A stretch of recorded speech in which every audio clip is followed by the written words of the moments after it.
작년에 서울의 한 부자 동네에서 70살 먹은 아줌마가 70살 먹으면 아줌마예요, 여러분들. 예. 웃을 일이 아니에요. 예. 이번에 유엔에서 나이 재정립이 나왔어요. 나이 재정립이 나왔는데 1살서부터 17살을 미성년이라고 그래요. 미성년. 예. 미성년 17살을 18살서부터 65살을 청년이라고 그래요.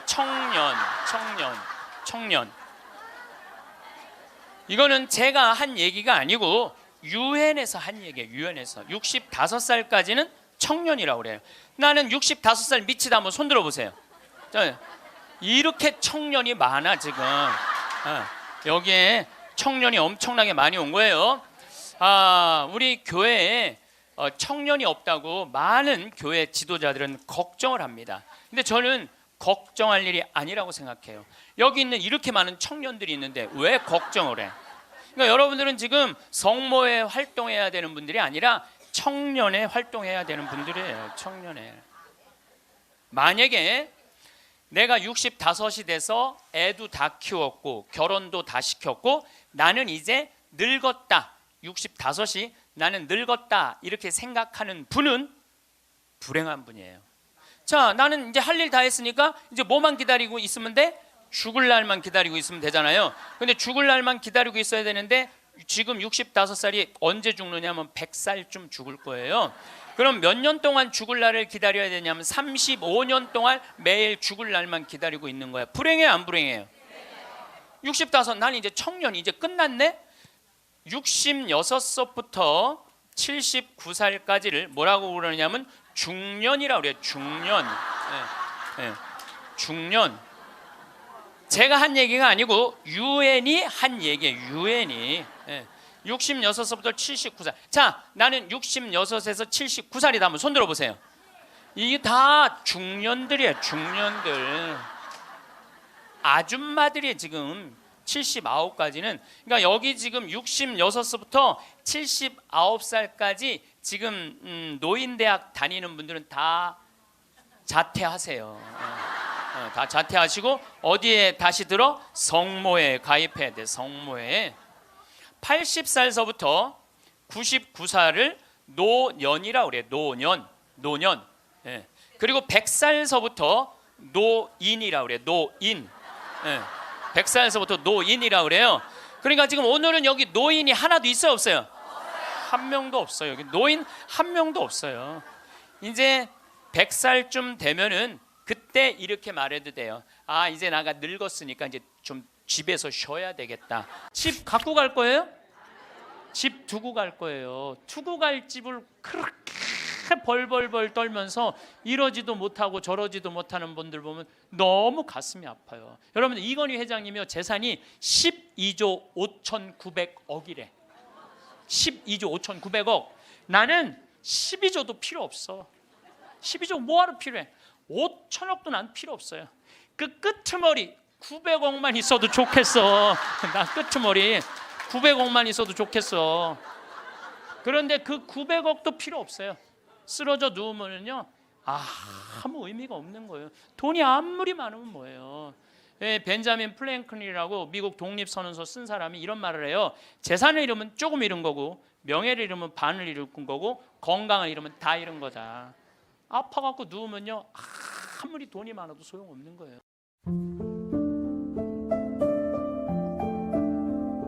만약에 우리가 인생 살아가면서 이 화만 안 내도 우리 인생이 굉장히 평탄할 것 같아요.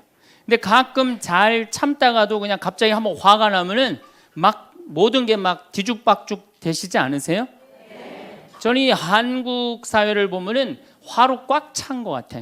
며칠 전에 그 지하철 2호선에서 할머니 한 분이 손자 같은 그 딸을, 손녀 같은 아이를 머리채를 막 힘도 얼마나 좋으신지 그냥 막 하는 모습을 보면서 정말 우리나라에 화가 꽉 차 있구나.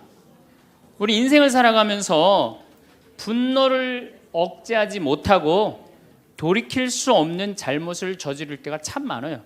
홧김에 어떨 때는 부모도 죽여요. 홧김에 남편도 죽이고 홧김에 아내도 죽이고. 그래서 이 화를 잘 다스린다는 게 굉장히 중요한 것 같아요. 그럼 여러분 언제 화가 나요? 화가 나는 건 언제 화가 나냐면 무시당할 때. 남편이 시댁 식구들 앞에서 아니면 성당 모임에서 우리 마누라는 할 줄 아는 게 아무것도 없다. 얼굴이 잘생겼나, 음식을 잘하나, 성격이 좋으나 마음에 드는 게 하나 없다고 정말로 남편이 구박하면은 정말로 속에서 부글부글 끓죠. 예, 내가 누구한테, 남편뿐만 아니라 다른 사람한테 내가 무시당할 때 우리는 화가 나요. 여기서 분노가 끌어올리죠. 또 남편들은 또 언제 화가 나요? 이 세상에서 아내한테 구박받을 처럼 화날 때가 없는 거예요. 당신 월급이 얼마냐? 우리 뭐 먹고 사냐? 누구 남편은 마누라 밍크코트 해줬대더라. 막 이러면은 남편도 막 홧김에 눈이 확 돌아가는 거죠. 여러분들도 남편 아내 말고 또 누구한테 화날 때, 누구한테 무시당할 때 화가 나느냐면은 자식한테 무시당할 때 화나는 거. 더욱이 기가 막힌 거는 5살, 6살짜리한테 무시당하면요 막 끌어올라요. 여러분들 5살, 6살짜리가 막 엄마 말 안 듣고 살살 거짓말 시키면 화나요 안 나요? 뻔히 이놈이 거짓말하는 거 아는데도 살살 거짓말 시키면 엄마는 막 화가 나요. 그래갖고 엄마가 막 자백하라고 그러죠. 너 이게 거짓말 아니냐고. 그럼 애는 끝까지 감춰요. 그럼 엄마는 그거 감추는 게 화가 나갖고 애를 막 두들겨 패죠. 근데 사실은 여러분들 그 아이들한테 화나는 거는 애가 문제가 있어서 여러분들 마음 안에 화가 꽉 차 있어서 그래요. 아니 그 5살, 6살짜리가 거짓말하면 얼마나 하겠어요. 그리고 자기가 잘못하면은 거짓말하는 건 인간의 본능이에요. 여러분들 국회의원들 청문회 볼 때 보면 거짓말 해야 안 해요? 장관 후보자들 청문회 할 때 보면 거짓말 해야 안 해요?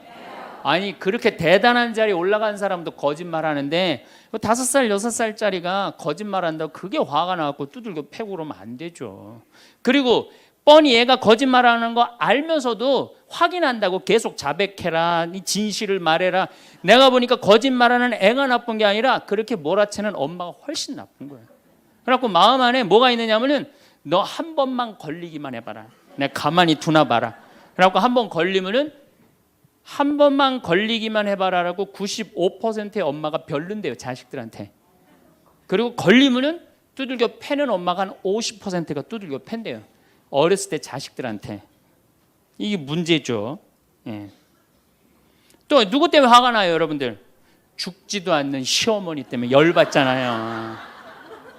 그냥 막 90, 100살이 됐는데도 그냥 안 죽고 그냥 건강하고 배고프다고 그러고 밥 내놓으라고 그러고. 또 우리 또 할머니들은 누구 때문에 화나요? 내 마음 몰라주는 며느리 때문에. 그러니까 사실은 화는 어디서 가장 많이 나느냐면 가정 안에서 가장 많이 나는 것 같아요. 다른 데보다는 가정 안에서 자식 때문에, 남편 때문에, 부모 때문에, 아니면 며느리 때문에 화가 나는 거죠. 화는 날 때 보면 작은 일로 시작해서 크게 터집니다. 되게 아무것도 아닌 일로 화를 내기 시작해서 나중에 크게 터져. 그 화나는 걸 보면은 다이너마이트 이렇게 타들어가는 거 보시죠? 도화선 싹 타들어가다가 마지막에 터질 때는 어때요? 산도 무너뜨리고 막 굴도 막 만들어내고 그러잖아요. 그러니까 우리가 화가 날 때는 그 다이너마이트 도화선에서 살살살살 탈 때 그때 꺼야 돼. 그게 끝에 가갖고 이게 터질 때까지 나를 복구 기다리고 있으면 나중에 큰일 납니다. 여러분들 처음에 집에서 불이 났을 때, 조그만 불이 났을 때 빨리 끄면은 그 다음에는 번지지도 않죠. 근데 그 끄지 않고 그냥 막 계속 놔두면은 나중에 불이 커지면 그땐 끄고 싶어도 꺼요 못 꺼요?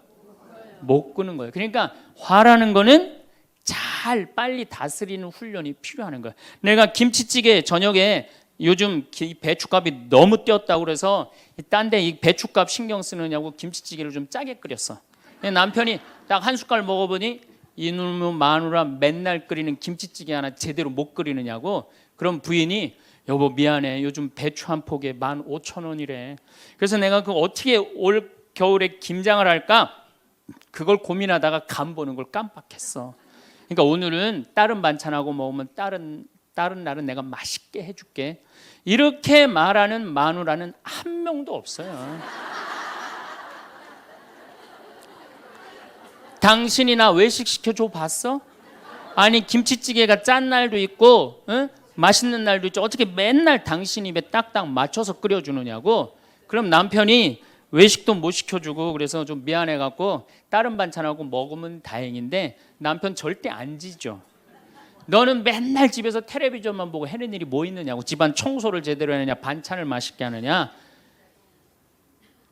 그러면은 부인이 당신이 나 옷 하나 제대로 안 사주고 그래서 나 텔레비전에서 그거 내 아이 쇼핑하는 거다. 그럼 또 남편이 넌 시집 올 때 해갖고 온 게 뭐가 있는데.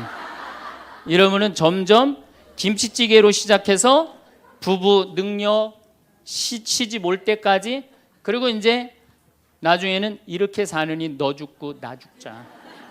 그래갖고 여러분들 뉴스 보도를 보면요, 자세히 보면요, 이런 뉴스가 굉장히 많이 나요. 아파트 15층에 느닷없이 14층에서 불이 나요.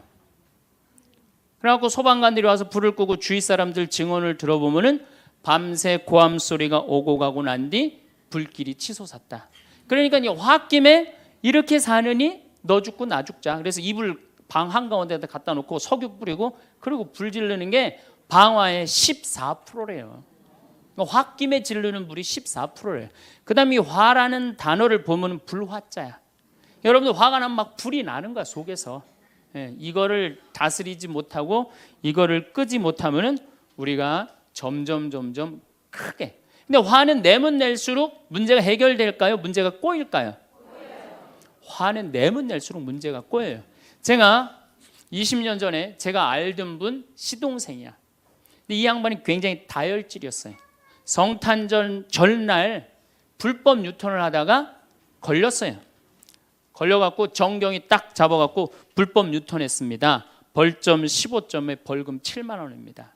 나는 안 했다. 내가 분명히 봤습니다. 이놈의 새끼 안 했다는데 왜 자꾸 그러느냐? 너 경찰서장이 누구냐? 누굽니다. 그래 마침 친구였나 봐요. 내 친구인데 너 가만히 안 놔두겠다고 귀싸대기를 때렸어요. 정경 귀싸대기를. 그랬더니 정경이 가만히 있어요. 공무집행방해로 철창에 집어넣어 버렸어요. 그래서 거기서 길길이 뛰다가 그 자리에서 뇌출혈로 죽었어요. 불법 유턴한 거 하나 때문에. 근데 우리는 그런 일들 참 많아. 옛날에도 이 공중전화 오래 한다고 그런 사건도 있었죠. 그냥 아무것도 아닌데 그냥 조금만 한 번만 내가 이 고개를 숙이면 되는데. 저도 강의 다니느냐고 멀리 강의 갈 때 시간은 다가오고 차는 막히고 그러면 제가 불법 유턴도 많이 하고 빨간불일 때 건너도 많이 가요. 정말로. 왜냐하면 나를 기다리는 분이 보통 500명, 1000명인 경우가 많잖아요. 서울 올 때가 제일 그럴 때가 많아요. 딱 걸리면은 저는 딱 문 내리고 로만 칼라 딱 보여주면서 제가 뭐라고 그러냐면 정말 미안하다. 내가 불법 유턴한 거, 내가 신호 어긴 거 인정한다. 그렇지만 내가 강의가 있어서 그러니까 좀 잘 좀 봐줘라. 그런 경찰들이 대부분은요, 침 뱉은 거, 안전벨트 안 한 거, 벌점 없는 걸로 끊어주지 굳이 그거 벌점 매기면서 끊어주는 경찰 없어요. 인생 살아가면서 고개를 한 번만 숙이면은 문제가 해결될 때가 너무 많아요. 근데 그 한 번을 숙이는 게 우리가 안 될 때가 참 많아요. 가끔 잘 하다가도 어느 날 안 숙여지는 날이 있죠.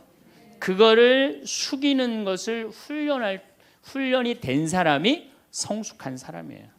그 사람이 정말로 어디다 내놔도 그 사람 문제 없이 살 사람이에요. 화날 때마다 그냥 막 집어 던지고 막 그러는 사람 주위에 친구 하나도 없어지죠.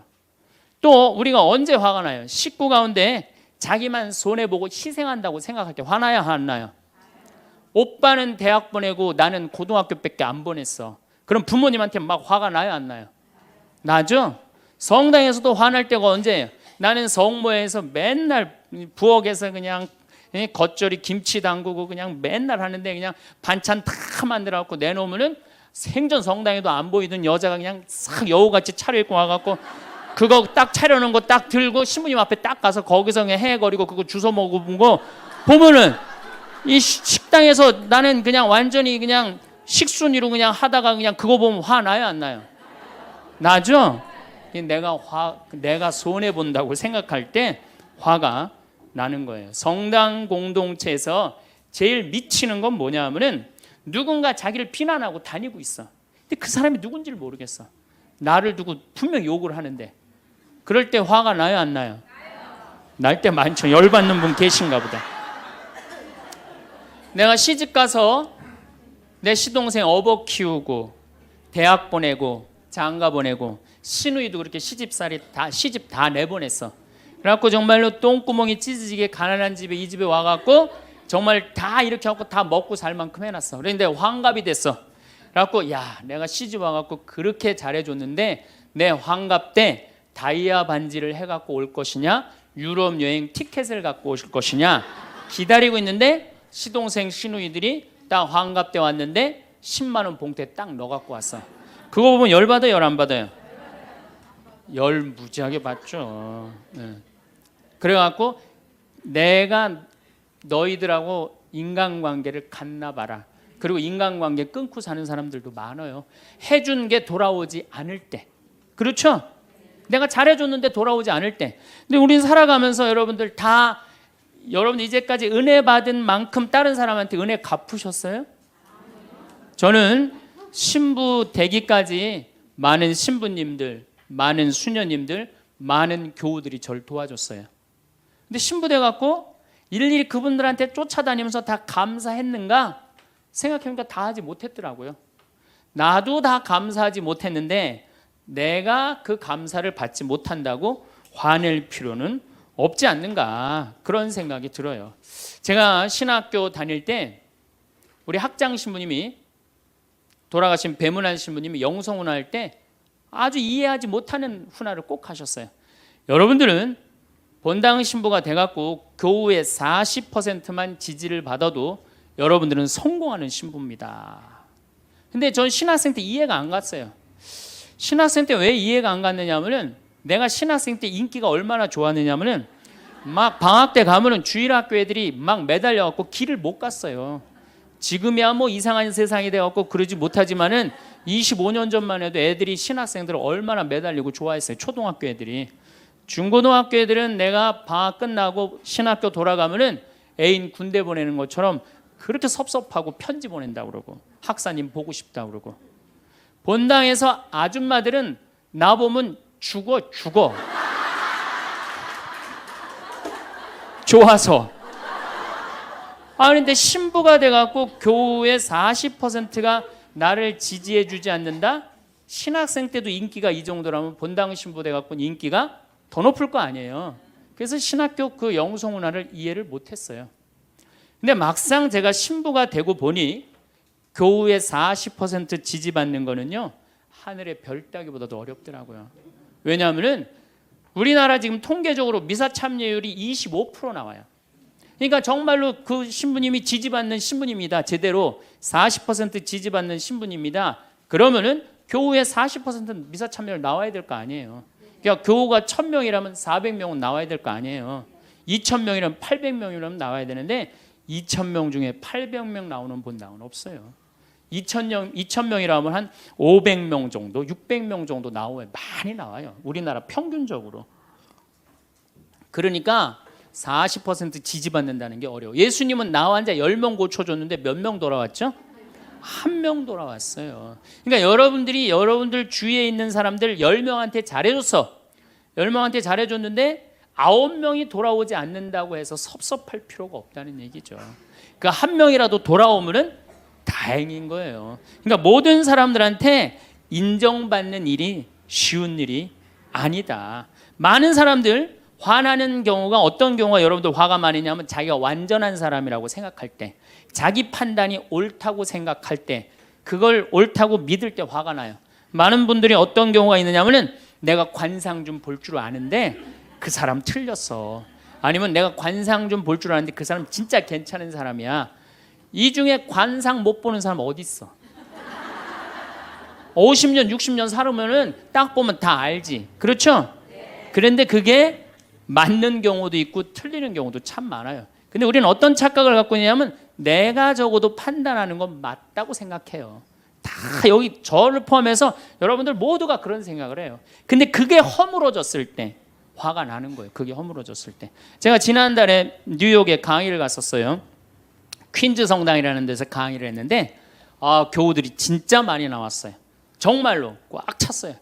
강의를 하는데 정말로 반응이 아주 좋더라고요. 이 강의가 끝나고 이제 본당 신부님하고 사제관 올라가는데 따라오는데 이게 한국 사람이 안 따라오고 미국 여자가 따라오는 거예요. 미국 여자가 따라와갖고 그러는 거예요. 신부님, 자기가 신부님 강의를 한국말을 잘 못 알아들어서 잘 알아듣지는 못하지만은 너무 감동을 받았다고. 신부님은 정말로 하느님의 사람이라고. 나는 듣다 내 강의를 정말로 감동받다 못한 미국 여자까지 내 강의를 감동을 받는구나.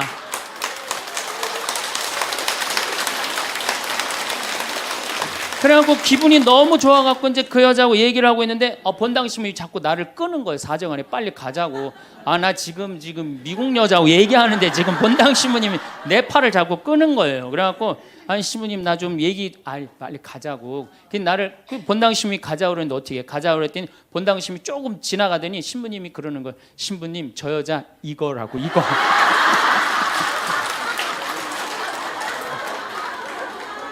한국에서 강의만 오면은 강의 오는 신부님한테 쫓아다니면서 저런다고. 난 내가 강의 잘해갖고 그런 줄 알았더니 쫓아와갖고 그냥. 내가 성당 봉사한다고 해서 모두가 나를 알아봐 줄 거라고 착각해서는 안 됩니다. 성당에서 열심히 봉사하는 우리 형제 자매님들 가운데 요셉 형제 없으면 우리 성당 쓰러져. 마리아 자매님 없으면 우리 성모에 없어져. 우리 데레사 자매 없으면 성가대 없어져. 그 말 믿지 마세요. 없어져도 성당 잘 돌아가요. 성가대에서 데레사 자매 빠져도 오히려 더 잘 돼. 그러니까 내가 그렇게 대단한 인정을 받는다고, 내가 그런 자리에 차지한다고 생각하는 그때부터 내가 불행해지기 시작하는 거예요. 제가 늘 가끔 드리는 말씀이지만은 제가 작년 5월 달에 서울 오금동 성당에 강의 갔어요. 강의를 갔는데 그때도 막 많이 모였어요. 여러분들만큼. 그때는 베드로 얘기를 했어요. 베드로가 여러분들 굉장한 분이에요. 만약에 예수님한테 베드로가 없었다면 예수님이 없을 정도로 베드로는 예수님한테 절대적인 존재였어요.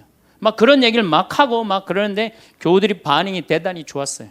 그래서 이제 강의 1강의가 끝나고 쉬는 시간이 됐는데 22년생 할머니야. 머리가 하얀 할머니가 자기가 돌아가신 추기경 형님하고 동갑이라는 거예요. 근데 추기경 형님이 항상 자기하고 친한데 동창이라고 그랬다는 거예요. 추기경 형님, 김수환 추기경 형님이. 근데 자기는 그때 할머니가 88살 정도 됐던 걸로 기억이 나요. 88년 동안 살면서 이렇게 훌륭한 신부님 강의 처음 들었다는 거예요.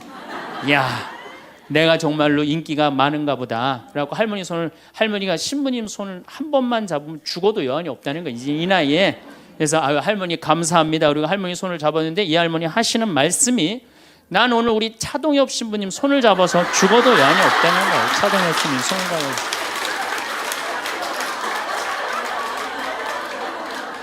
그래서 제가 그랬죠. 할머니 저는 차동엽 신부가 아닙니다. 저는 황창현 신부입니다. 그렇게 분명히 말씀을 드렸는데 이 할머니는 황창현이라는 사람을 알지도 못하는 거예요. 그래갖고 또 뭐 상담하고 싶다는 분들이 있어서 상담을 쭉 하고 있는데 저쪽에 있는 할머니가 안 가고 기다리고 계시더라고요. 사람들이 다 떠나는데 할머니가 또 오셨어요. 이 유명한 신부님 손 한번, 우리 차동엽 신부님 손 한번 더 잡아보자고.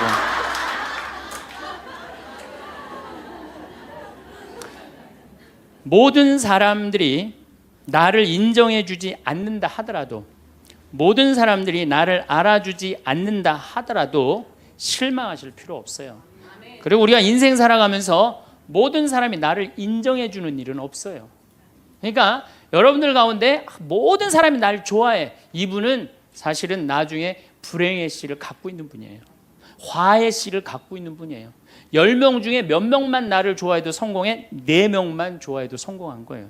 아니 10명 중에 1명만 나를 믿어줘도 여러분들은 실패한 인생이 아니에요. 9명은 나를 인정하지 않을 수도 있어요.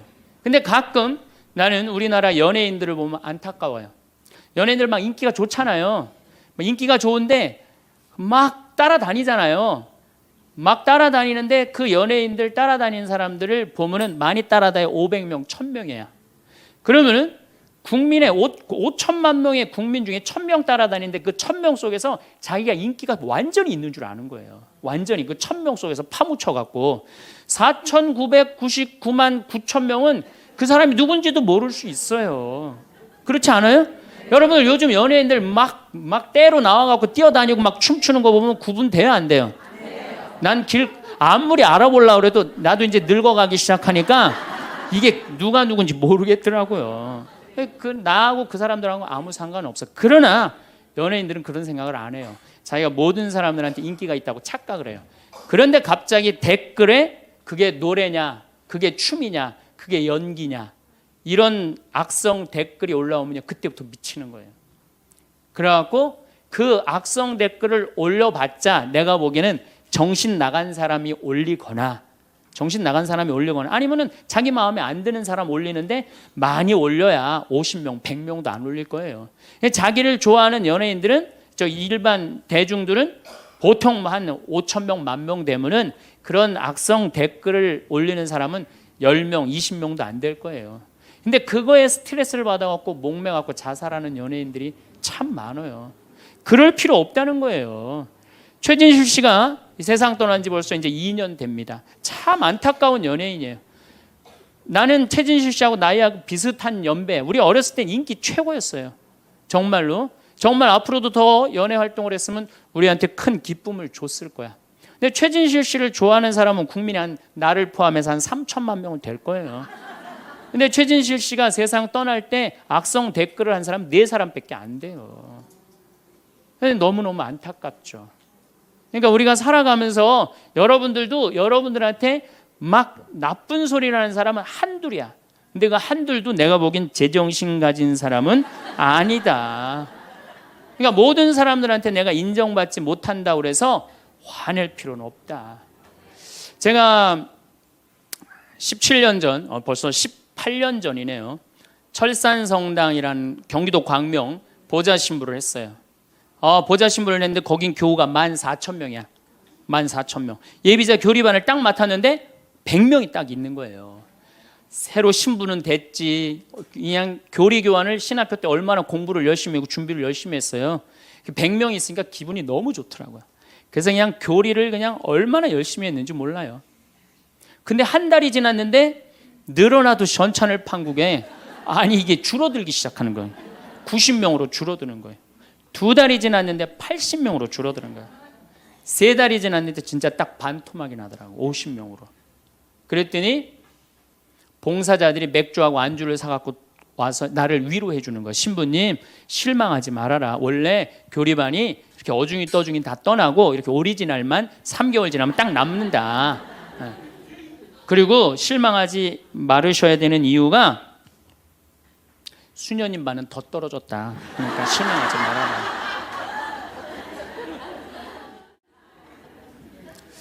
그때 제가 뭐라 그랬냐면 여러분들은 요한복음 6장도 읽어보지 않았느냐. 요한복음 6장에 무슨 얘기가 나오는 예수님이 5,000명 먹인 기적 얘기가 나와요. 근데 요한복음 4장에 보면 예수님이 죽어가는 고간의 아들을 살려요. 그냥 예수님 활동하자마자 첫 기적은 요한복음에서 첫 기적은 가나에 술 많게 하는 기적이고 두 번째 기적이 뭐냐면은 죽어가는 고간의 아들을 살리는 거예요. 그럼 죽어가는 고간의 아들을 여러분들 본당 신부가 새로 발령받아 와서 내 아들이 암으로 막 죽어가. 근데 신부님이 가정 방문 와갖고 내가 안수기도 한번 해볼게. 그래갖고 안수기도를 해줬는데 암으로 막 죽어가려고 그러는 아들이 살아났어. 그럼 그 신부님 인기가 본당에서 어떨 것 같아요? 성당 안 나오던 교우들도 그 신부님 구경하러 다 나올 거 미사 참례. 예수님 엄청나게 따라다녔어요. 그런데 요한복음 5장에 보면 예수님이 38년 동안 벳자다 연못에서 누워있던 사람을 지나가다가 측은한 마음이 들어서 일으켜 세워요. 근데 신부님 우리 시어머니는 중풍으로 38년 동안 누워있었다고. 그럼 내가 또 한번 안수기도 해볼게. 가서 안수기도 했는데 시어머니가 38년 만에 일어났어. 그럼 본당 신부님 인기는 하늘을 찌르는 게 아니라 하늘을 뚫고 올라갈 거예요. 그 정도로 예수님 인기가 그렇게 좋았어요. 그래갖고 이 사람들이 예루살렘에서 예수님이 그런 기적을 하셨는데 예수님을 갈릴레아 호수까지 몇 명이 따라가느냐 하면 5천 명이 따라갑니다. 자기네들 스스로 제자라고 그러면서 5천 명이 따라가요. 5천 명이 따라가는데 보니까 3일 동안 이 사람이 밥을 못 먹어. 그러니까 예수님이 빵 5개, 물고기 2마리로 5천 명을 먹여요. 그러니까 당시 유대인들이 뭐라고 그러냐면 우리가 드디어 기다리던 왕이 왔다. 왕으로 억지로라도 모시자. 그래요. 그러니까 예수님이 딱 사라졌다가 저녁에 딱 나타나는데 갈릴레아 호수에 나타나는데 성서에 25에서 30 스타디온 정도 배가 떨어져 있었다고 그랬어요. 그럼 완 스타디온은 얼마냐? 한 200m 정도를 완 스타디온, 한 스타디온이라고. 여러분들 스타디온이 어디서 온 말이에요? 스타디움 한 바퀴를 돌고 있습니다. 그러잖아요. 그 스타디움이 성서에서 나오는 스타디온에서 나온 얘기예요. 그러니까 한 스타디온은 한 200m 정도 되는 거예요. 그걸 30 스타디온을 걸었다면은 얼마를 걸은 거냐면은 6km를 걸은 거, 무리를 쫙. 미치는 거죠. 사람이 무리를 걸은 거를 보면 미치지 않아요. 만약 여러분들 내가 강의한다고 저 뒤에서 걸어서 안 들어오고 공중부양으로 떠서 쫙 들어온다고 생각을 해봐. 강의할 필요 있어요, 없어요? 잠깐 떴다가 그냥 쫙 나가면 그걸로 끝이지.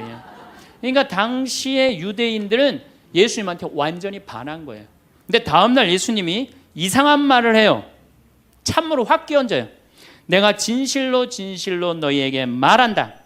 너희가 사람의 아들의 살을 먹지 않고 그의 피를 마시지 않으면 너희는 생명을 얻지 못한다. 그러나 내 살을 먹고 내 피를 마시는 사람은 영원한 생명을 얻고 나도 마지막 날에 그를 다시 살릴 것이다. 내 살은 참된 양식이고 내 피는 참된 음료다. 군중들이 눈이 동그래요. 여러분들은 살 먹고 피 먹는 얘기 하도 많이 들어서 안 이상하죠? 그런데 다른 종교인들이 우리는 예수님 살 먹어, 예수님 피 마셔 그러면은 어떻게 생각할 것 같아요? 식인종 아니면 드라큘라 둘 중에 하나예요. 예수님 피 먹는 거면.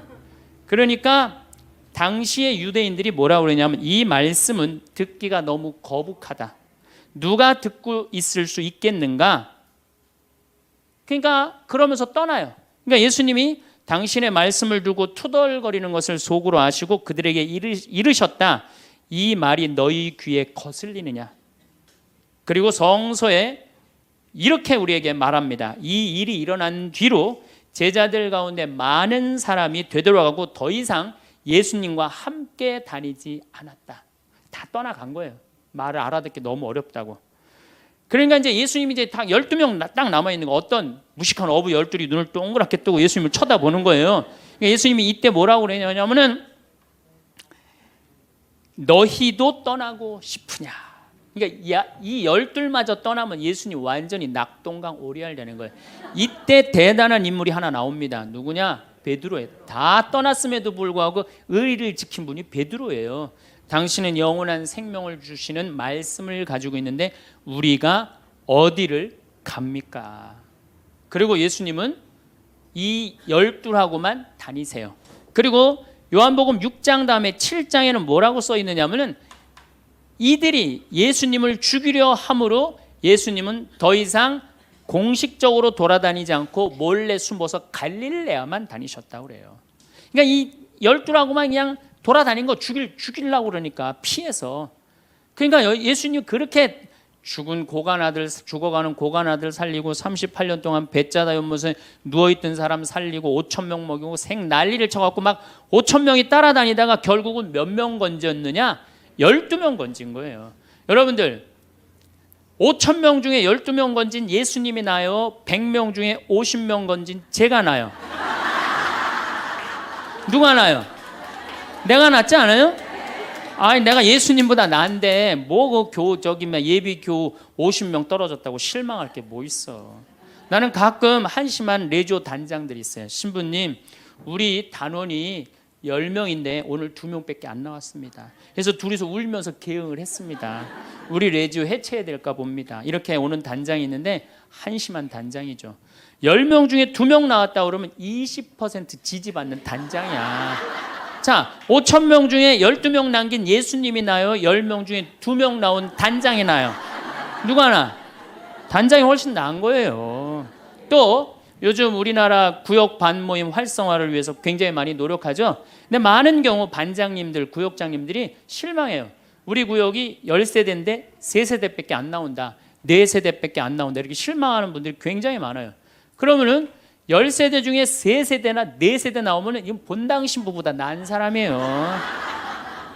예수님보다는 뭐 더 난 사람이고 실망할 필요가 뭐 있어. 예수님 뭐라 그러냐면 너희 중에 단 2-3 사람만 모여도 내가 그곳에 함께 있겠다. 그러면 됐지 뭐 이렇게 욕심이 많아요. 그러니까 여러분들 모든 사람들한테 인정받는 건 쉬운 일이 아니고 인정받으려고 할 때 우리 인생이 피곤해지고 화가 난다 이거예요. 제가 2년 전에 평화방송에 강의를 한 2달 정도 했어요. 많이 한 것도 아니에요. 2달. 그런데 정말로 인기가 대단하더라고. 막 전화가 얼마나 오는지. 특히 천주교 교우들은 의외로 전화를 안 하더라고. 개신교 성도들이 얼마나 전화를 많이 하는지 몰라요. 신부님 너무너무 설교 좋다고. 예. 천주교 교우들은 왜 전화하느냐 하면은 천주교 교우들은 원래 입이 무겁잖아요.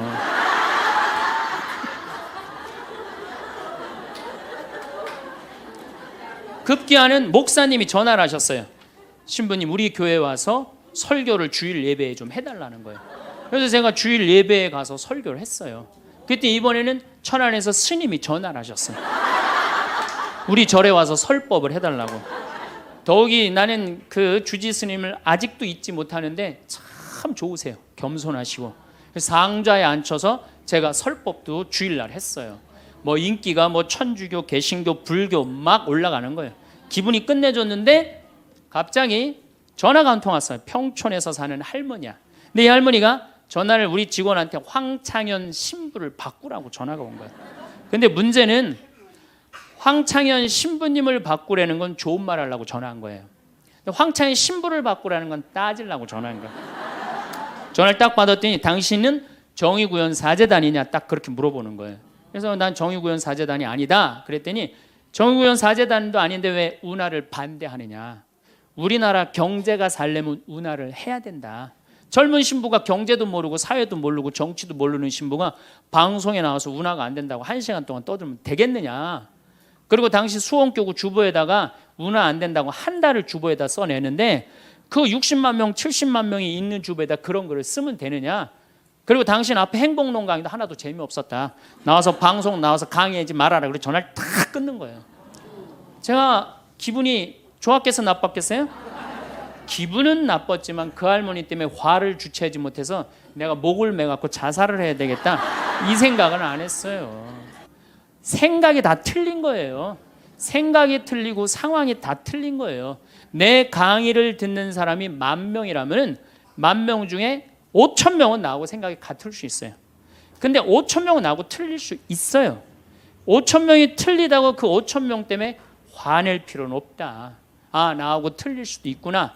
이렇게 생각하면은 마음이 편안하거든요. 근데 그런 것 때문에 뭐 화를 내고 열낼 일이 뭐가 있어요. 또 한 번은 내가 노인에 대한 강의를 했어요. 우리 이제 안 죽는다. 우리 이제 100살까지 산다. 110살까지 산다. 그러니까 자식들한테 재산 물려주지 말고 다 여러분 위에 쓰다가 죽어라. 그리고 통장에 얼마만 남기면 되냐? 500만 원만 남겨라. 500만 원만.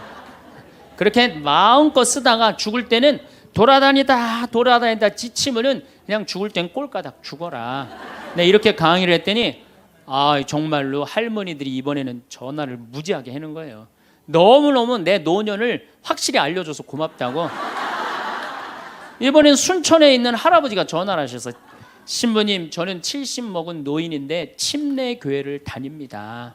근데 신부님 강론을 듣고 가슴이 뻥 뚫렸다는 거예요. 아, 내가 남은 인생 30년이나 남았는데 어떻게 살아야 되는지 너무너무 잘 들었다고. 근데 신부님이 다음 주에 이제 돈 다 쓰다가 꼴까닥 죽는 방법을 알려준다고 그랬는데 그 주간에 당신이 어딜 가갖고 못 들었대, 내 강의를. 그래갖고 꼴까닥 죽는 방법을 알려달라고 전화를 했더라. 야, 정말로 이 순천의 할아버지도 나한테 전화를 기분이 너무너무 좋더라고요. 근데 하느님은 참 짓궂게도 그 전화 끊자마자 이번에는 저 부산에서 전화가 왔어요. 황창현 신부를 바꾸라고. 전화를 딱 받았더니 당신이 황창현 신부냐고. 내가 황창현 신부라. 당신 요즘 왜 그런 강의를 방송에서 나와서 해서 집안을 평지 풍파를 일으키는 거야. 그러니까 내 강의를 듣고 시어머니일 거예요. 시어머니가 내 강의를 듣고 며느리를 불러서 한 소리 한 거지. 나 안 죽는데더라. 너 나 다 나 위해서 쓰다가 나 통장에 500만 원만 남길 테니까 나한테 유산 받을 생각 꿈도 꾸지 말아라. 그렇게 이제 얘기를 한 거야. 그러니까 그냥 열받으니까 나한테 전화를 한 거죠. 그런 강의 하지 말라고. 그리고 그 자매는 한마디 더 하더라고요. 당신 강의하는 거 재수 없다고 그랬죠. 이런 사람들은 어리석은 사람들이에요. 그러니까 오늘 이후부터 여러분들 남편이 잘해줄 때까지 기다리지 말고, 자식이 잘해줄 때까지 기다리지 말고, 누가 자신한테 잘해주면 돼? 내가 나한테 잘해주면 돼요.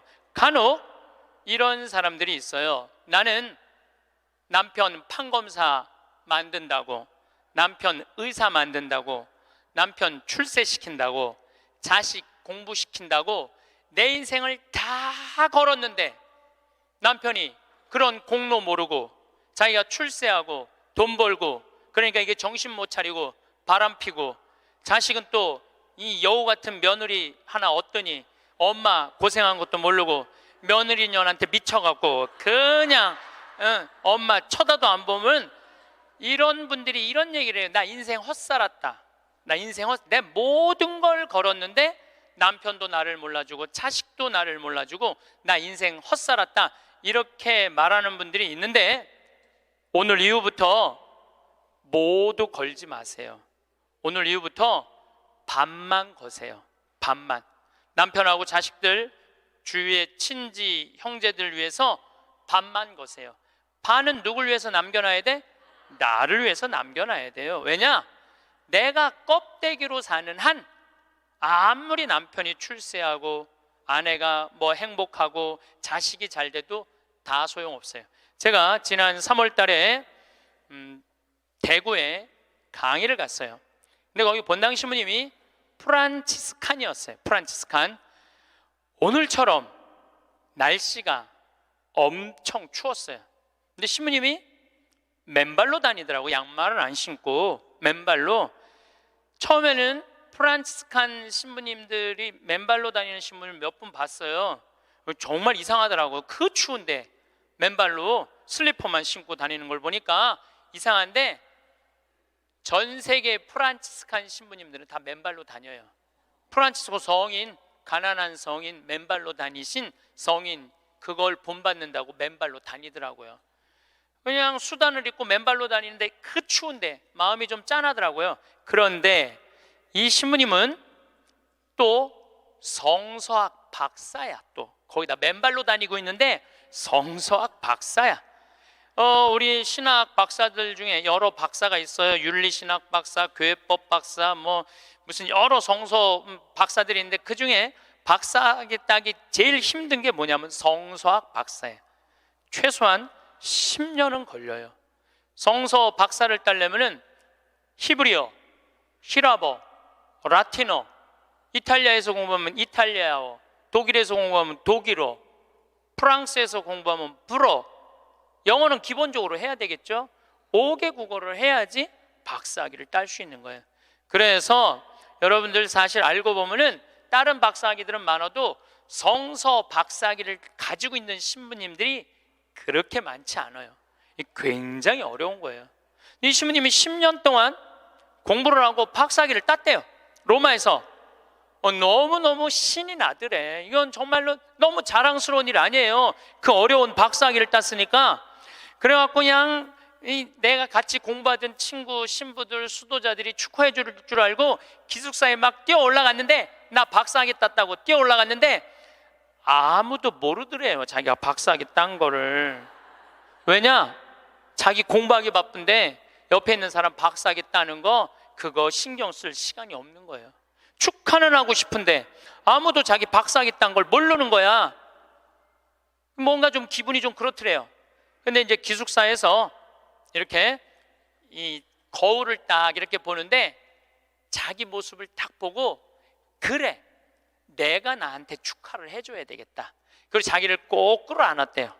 그러면서 이렇게 말했대요. 그 신부님 본명을 내가 좀 바꿀게요. 베네딕토야, 너 정말로 수고 많이 했다. 너 10년 동안 얼마나 애만 있었느냐. 그 자기를 이렇게 토닥토닥 거려줬대요. 우리 부관장 신부님도 로마에서 공부하고 온 신부님인데 유학이 얼마나 힘드냐면은 그 뭐 음식이 마저 언어가 제대로 돼.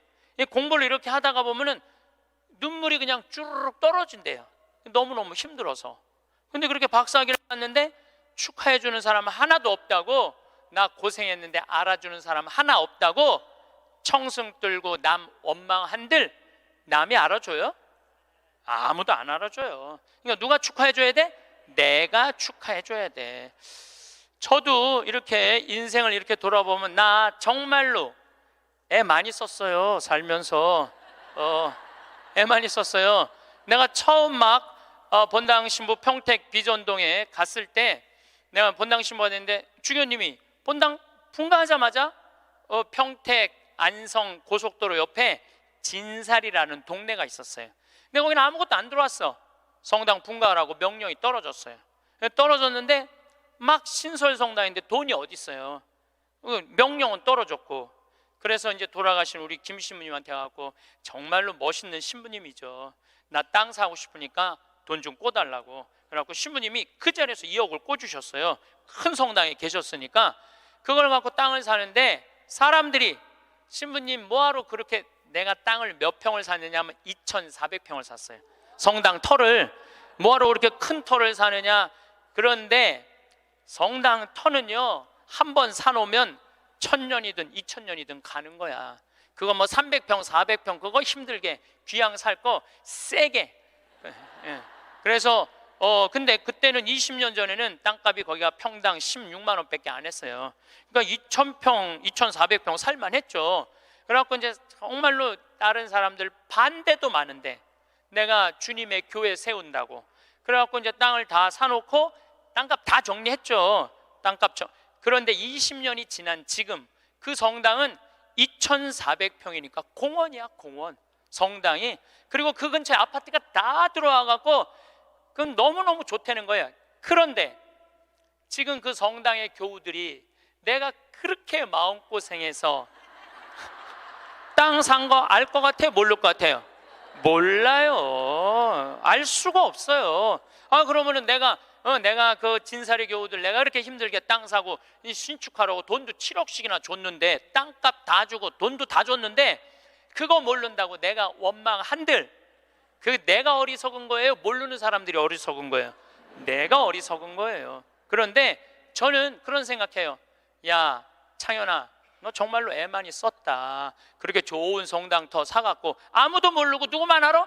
나만 알아. 그럼 누가 위로해줘야 돼? 내가 위로해줘야 돼요. 그럼 내가 두 번째 성당은 능평이라는 성당 갔는데 성당 터를 딱 받았는데 600평 터를 받았는데 길이 없는 땅을 산 거야. 뭔가 잘못돼 갖고 거기다 성당을 지으려고 그러니 교우들이 너무너무 마음이 아픈 거예요. 그래서 또 내가 또 한 성질 하거든요.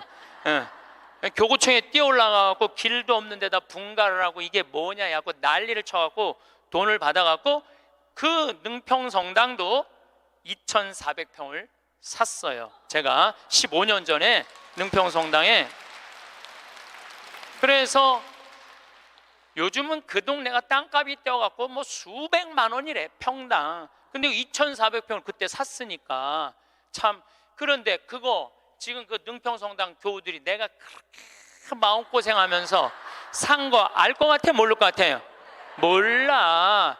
모르는데 그거 모른다고 내가 섭섭하다고 그러고 내가 고생한 거 아무도 알아주는 사람 없다고 그렇게 남 원망만 하면 내 자신이요 웃기지도 않는 거예요. 내가 하느님의 교회, 하느님의 땅, 그리고 내가 땅을 삼으로 해서 수많은 교우들이 10년, 15년 지난 그 교우들이 거기서 행복공원 같은 성당에서 사면 그걸로 됐지. 남이 굳이 알아줘야 돼? 그렇지 않아요? 대신 나는 나한테 이런 말을 해요. 너 참 기특하다. 너 정말 기특하다. 또 제가 강원도 평창에, 저는 수원교구 신부예요. 평창은 원주교구 소속이에요. 근데 거기다가 우리 교우들도 이제 좀 가서 쉴 수 있는 공간이 필요하다. 그래갖고 20년, 그것도 20년 전부터 제가 시작한 일이에요. 막 뛰어다니면서 거기다 집 질라고 그럴 때 수많은 사람들이 반대했어요. 수많은 사람들이 누가 거기까지 가냐, 그 많은 돈을 들여서 왜 거기다 집을 줘놓으려고 그러느냐, 뭐 정말로 칭찬보다는 욕을 훨씬 많이 들었어요. 근데 지금은 올 연말까지도 피정이 끝나고 내년 10월 달까지 예약이 끝났대. 내년 10월 달까지. 그러니까 이 얘기 무슨 얘기냐 하면 교우들이 이제는 쉬고 싶은 거야. 쉬고 싶은데 그런 쉴 수 있는 공간이 필요하다는 거를 나는 아는 거고 내가 느낀 거야. 아무도 칭찬해 주는 사람 없고 함께 해 주는 사람 없어도 내가 열심히 해갖고 우리 교우들한테 휴식 공간을 제공해 줬어요. 제공해 줬으면은 그걸로 족한 거야. 남이 나를 알아주지 않아도 스스로 원망하지 않고 그걸 즐길 줄 아는 사람이, 이 공자님이 그런 사람이 군자라고 그래요. 저는 뭐 군자까지는 아니더라도 여러분들도 마찬가지예요. 여러분들도 6.25 전쟁 끝나고 난 다음에 똥구녕이 찢어지도록 가난한 시절에 그 힘들게 살아가면서 월세 살면서 정말 돈 아껴갖고 전세로 가고 지금 이렇게 살기 좋은 아파트에 살면서 그 자식들 조금 편안하고 안락하고 쾌적한 데서 좀 살게 해주려고 평생을 애를 썼는데 자식들이 아무도 몰라줘. 그러면은 나 6.25 전쟁 끝나고부터 고생한 거 일일이 매번 얘기해 주면은 그 사람들이 좋아할 것 같아요? 지겨워할 것 같아요? 지겨워해요. 누구만 만족하면 돼? 나만 만족하면 돼요. 그래서 여러분들도 오늘 이후부터 주위 사람들한테 인정받으려고 하거나 이해받으려고 애쓰지 마세요. 누가 이해해 주면 돼? 내가 이해해 주면 돼. 누가 인정해 주면 돼? 내가 인정해 주면 돼. 얼마나 속이 편하네요. 그렇죠? 그러니까 나한테 잘해줄 수 있는 사람은 이 세상에 누구밖에 없어? 나밖에 없는 거야. 나밖에. 그런데 30살서부터 60살까지 30년 동안 여러분들이 시집 와서 밥하고 빨래하고 청소하고 애 낳고 애 키우는 가사 노동비를 계산하면 한 달에 얼마치 일을 하시느냐 하면은 350만 원어치 일을 하는 거래요. 그럼 30년 동안 여러분들 시집 와갖고 그렇게 일을 했으면 여러분들 남편하고 자식들한테 여러분들은 얼마를 청구할 수 있느냐면 10억 5천만 원을 청구할 수 있는 거. 10억 5천만 원어치 일했으니까 내놓으라고. 그러니까 여러분들은 지금 결혼 생활 30년 하신 분들은 적어도 10억 원어치 일을 하신 분들이야. 수원에서 아주 재미난 일이 있었어요. 무슨 일이 있었느냐 하면 한 성당에서 한 상임위원이 교우들을 꼬신 거야. 어떻게 꼬셨느냐면 나한테 돈을 맡기면은 15% 이자를 주겠다고. 그래서 한 성당에서 교우들이 1억도 갖다 맡기고 5천만 원도 갖다 맡기고 그런 거예요. 근데 여러분들 요즘 법정 이자가 1.25%예요. 법정 이자가 1.25%인데 15%를 준다는 거는 이건 사기야. 100% 사기라고 보시면 돼요. 5% 이자 준다고 그래도 사기야. 10% 이자 준다고 그래도 사기야. 15% 준다는 건 이건 생각할 것도 없이 사기예요. 그런데 1억을 은행에다 맡기면 한 달에 얼마를 받느냐면 10만 4천 원을 받아요. 여러분들이 지금 1억을 은행에다 맡기잖아요. 그럼 한 달에 10만 4천 원을 받을 수 있어요.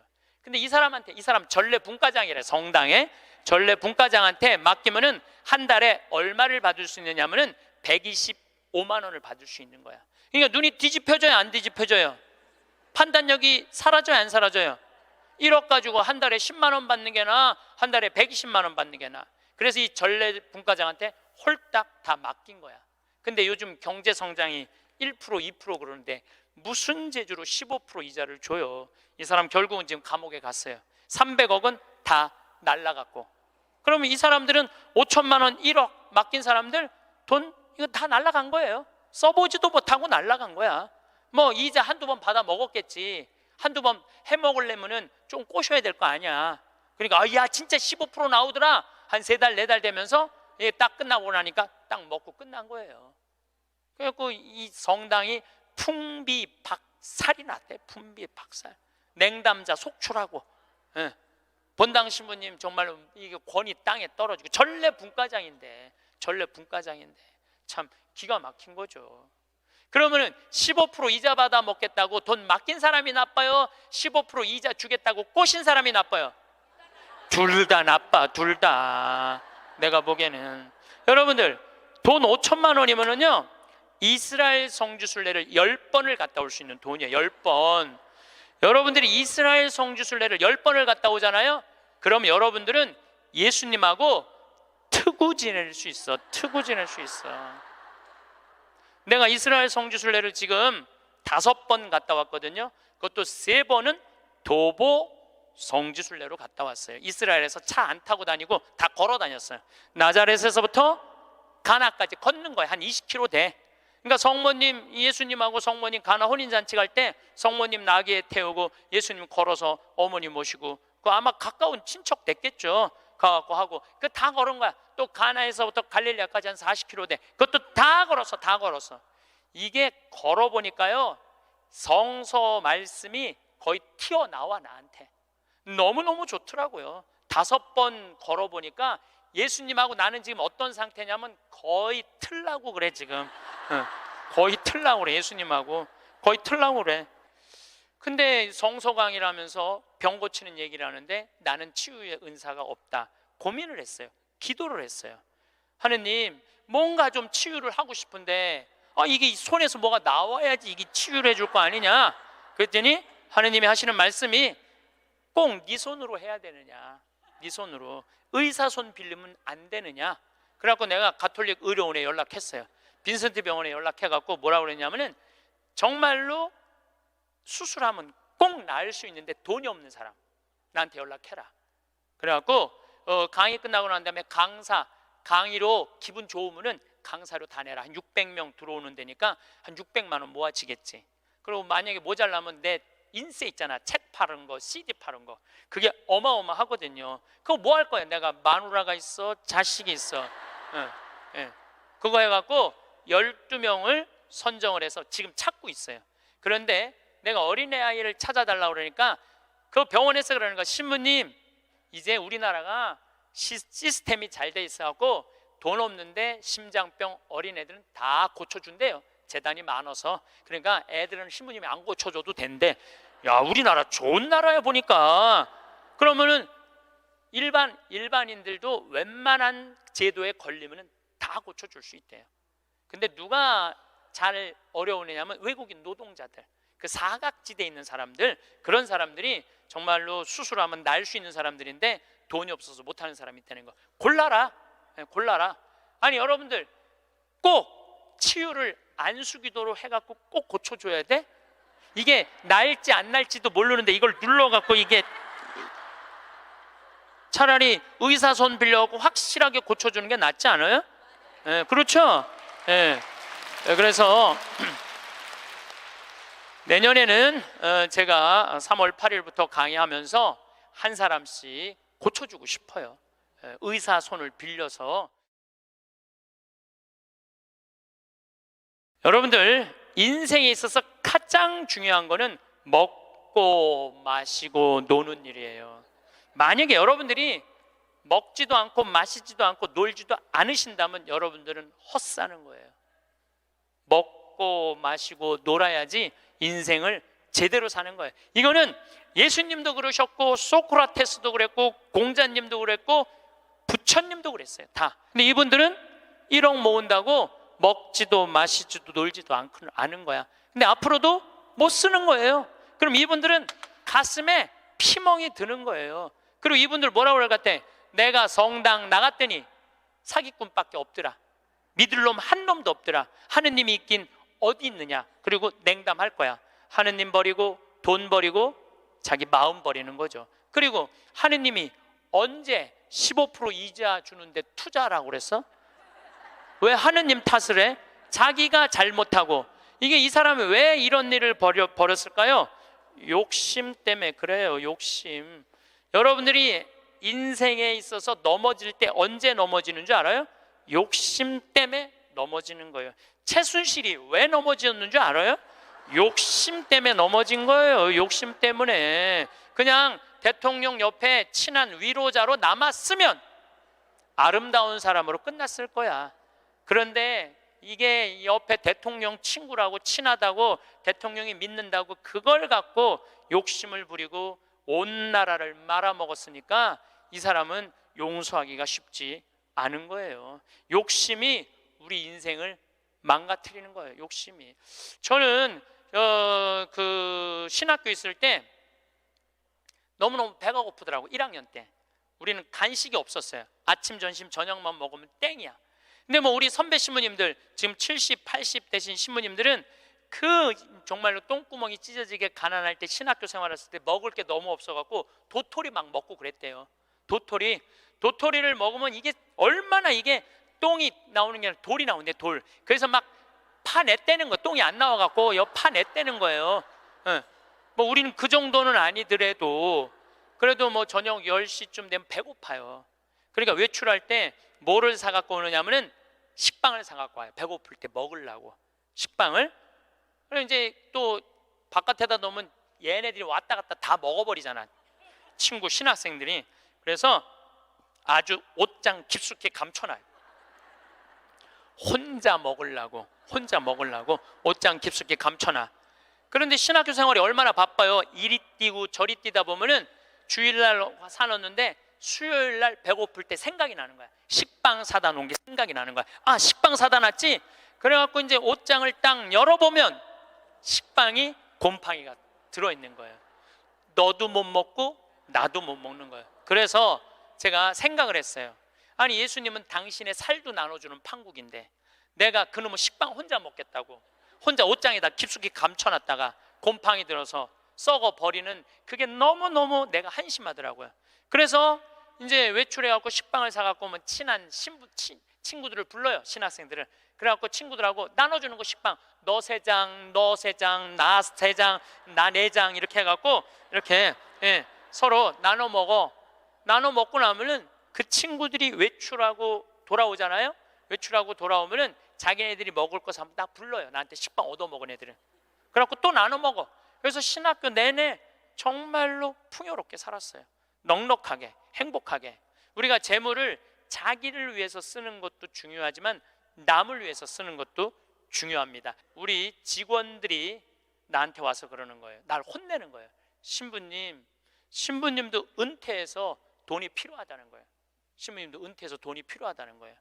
아니, 지금이야 신부님 강사료도 많고 인세도 많고 찾아오는 사람도 많고 용돈도 많이 주지만 신부님 은퇴하면 생각하는 사람 아무도 없다는 거야. 찾아오는 사람도 없고 불러주는 데도 없으면 신부님 늙어서 뭐 맛있는 것도 먹고 여행도 다니고 싶은데 돈 없으면 어떻게 하려고 이 돈을 다 써버리느냐고 나를 막 혼내더라고. 직원들이 돈 쓰지 말라고. 나중에 저기 막 평창 은퇴하고 나면 거기서 돈 많이 행복하게 살려면은 저는요, 만약에 내가 은퇴했는데 주머니에 돈이 한 푼도 없잖아요. 그럼 난 어떻게 할 거냐면은 사제관에 가만히 앉아 있을 거야. 돈 없는데 어떻게 그냥 사제관에 가만히 앉아 있어야지. 그런데 문제는 20년 후에 돈을 쓰려고 지금 신나는 일이 너무 많은데, 재미난 일이 너무 많은데, 의미 있는 일이 너무 많은데 그 20년 후에 쓰려고, 그거를 나중에 쓰려고 내가 이걸 가지고 있다면은 나는 그렇게 살고 싶지는 않다는 거예요. 지금 먹고 마시고 쓰고 놀고 나눠줄 거 다 나눠주고 막 쓰다가 70살 돼갖고 은퇴했는데 돈이 없으면 어떻게 해? 가만히 있으면 돼. 그걸 뭐 걱정을 하고 막 혼을 내고 그러더라고 나한테. 그리고 중요한 건 내가 은퇴할 때까지 살지 안 살지 어떻게 알아? 그렇지 않아요? 많은 경우 여러분들도 그런 분들이 있어요. 나중에 쓰려고 지금 한 푼도 안 쓰는 분들 많아. 근데 나중에 언제 어떻게 될 줄 알고 그걸 나중에 쓰려고 지금 안 써. 쓰려면 언제 써? 지금 써요. 보통 여러분들 여행을 다니면은 이 유럽 여행 한번 가면 400만 원 정도 들잖아요. 400만 원 정도 들면은 평생 한번 가는 거잖아요. 여러분들 자식이 뭐 보내주든 뭐 개를 모아갖고 가든. 그래갖고 이제 한 60대신 분들이 여행을 떠나. 유럽으로 로마, 파리 막 베드로 성전 가. 근데 딱 비행기에 타갖고 버스를 딱 타면 가이드가 이런 말을 합니다. 여러분들 이제 내리면 여기 팁이 굉장히 중요하다고. 딱 버스에서 내리면 벨보이들이 짐을, 여행용 가방을 호텔 방까지 했을 때 팁을 1달러를 주시는 게 예의라고. 또 호텔에서 나올 때 그 침실 청소하고 정리하고 침대 정리하는 사람들에서 1달러 그거 주는 게 예의라고. 그럼 이때부터 머리가 복잡하기 시작을 해요. 이때부터 머리가 복잡한 거예요. 그래갖고 이제 딱 버스에서 내렸는데 가이드 말대로 막 애들이 막 와갖고 막 가방을 막 들어. 그러면은 이 60대 할머니가 한마디 해요. 이거 놔두라고. 내가 들고 간다고. 내가. 그런 게 그렇게 주는 게 아까우면은 그런 분들은 그냥 가지 말고 집에 가만히 있어. 돌아다니는 어딜 돌아다녀. 쓸 때는 멋있게 쓰고 안 쓸 땐 안 쓰면 되는 거예요. 제가 이번에 여름에 미국을 갔다 왔어요. 근데 미국을 갔는데 나한테 정말로 잘하는 형제들이 몇 있어요. 나하고 나이대가 비슷해. 근데 니콜라스라고 나보다 한 3-4살 많은 친구가 있는데 너무너무 유쾌한 친구예요. 이 친구는 음식을 참 잘해요. 근데 식당을 하는데 우리나라 사람을 상대하는 식당이 아니고 정말 백인들, 돈 많은 사람들이 와서 먹는 식당을 운영을 해요. 그래갖고 거기다 와인도 탁탁탁 놓고 자기네들 홀에서 춤도 추고 그런 식당이야. 그런데 이제 나를 그 음식을 대접하고 싶은데 주위에서 그러는 거야. 신부님 그런데 비싼 데 가면 안 되니까 니네 집에 모시라고 그냥. 그래서 몇 년 만에 자기네 집으로 나를 초대를 했어요. 나를 호스트, 주인공으로 해서. 그래갖고 이제 한 10명 주위에 있는 그 친한 친구들 10명이 초대받아서 갔는데 자기 식당의 셰프, 주방장을 데리고 온 거예요. 근데 음식이 나오는데 정말로 맛있게 나오더라고. 정말 별로 먹어봤던 적이 없는 기가 막힌 음식들이 나와서 또 영어로 막 설명을 막 하는데 정말 맛있더라고요. 그래서 뭐 나는 뭐 딜리셔스 계속 이러면서 먹었죠. 계속 그랬는데 우리 니콜라스가 신부님 세계 모든 데 강의 다니고 많은 사람들 위로하고 그러니까 내가 오늘 특별하게 아끼는 와인을 내겠다는 거예요. 근데 와인이 나왔는데 그야말로 몇백만 원짜리 와인이 나온 거예요. 내가 가격을 여러분들 위화감 조성할까 봐 말을 안 할 건데 내 생태마을 월급 한 3달치 와인이 나온 거예요. 생태마을 월급. 그 와인 기가 막히 1995년 보르도산. 그때 굉장히 가물었대요. 그래갖고 이 포도가 이 흙을 빨아들이는 거야. 땅 힘을. 그 포도로 만든 와인은 가격이 아주 천양지차라는 거예요. 그거를 그냥 열 몇 명이 이렇게 나도 이제 한 잔 반 먹고 고기하고 먹는데 정말로 특별하더라. 그 비싸서가 아니라 우리 니콜라스의 마음이 너무너무 특별하더라고요. 근데 그 다 공짜 아니에요. 공짜잖아요. 그런데 이제 거기 셰프가 왔다 갔다 하는데 내가 주인으로서 뭔가 좀 기분 고맙다는 표시를 해야 돼갖고 셰프를 불렀어요. 팁을 줘야 되겠다. 그래서 이제 속으로 고민을 했죠. 가슴이 심장이 쫄깃쫄깃했지. 50달러를 줄까 100달러를 줄까. 그런데 결국은 이제 50달러를 줬어요. 50달러를 딱 줬는데 너무너무 그 백인 셰프가 고맙다고 그러더라고요. 그래서 난 지금 후회돼. 왜 100달러를 못 주고 그걸 50달러밖에 못 줬나. 웬만한 식당에 가서 몇백만 원짜리 와인을 먹는데도 기분 좋게 100달러를 주면 그 니콜라스 사장도 기분 좋고 셰프도 기분 좋고 거기 있는 사람들도요. 내가 딱 멋있게 딱 팁을 주고 하면은요 뒤에서 그래. 야 우리 신부님 정말 멋있다. 근데 내가 하나도 안 내놓고 그냥 가면 저 신부님 좀스러우네. 다 그래요. 알고 보면. 그래서 우리가 인생을 살면서 내가 가치로우려면 내가 벌은 재물을 나눌 줄도 알고 자기를 위해서 멋있게 쓸 줄도 알아야 돼. 근데 만약에 여러분들 돈이 없으면 여러분들 어떻게 하면 되냐면 집에 가만히 있으면 돼. 그것도 결코 슬픈 거는 아니에요.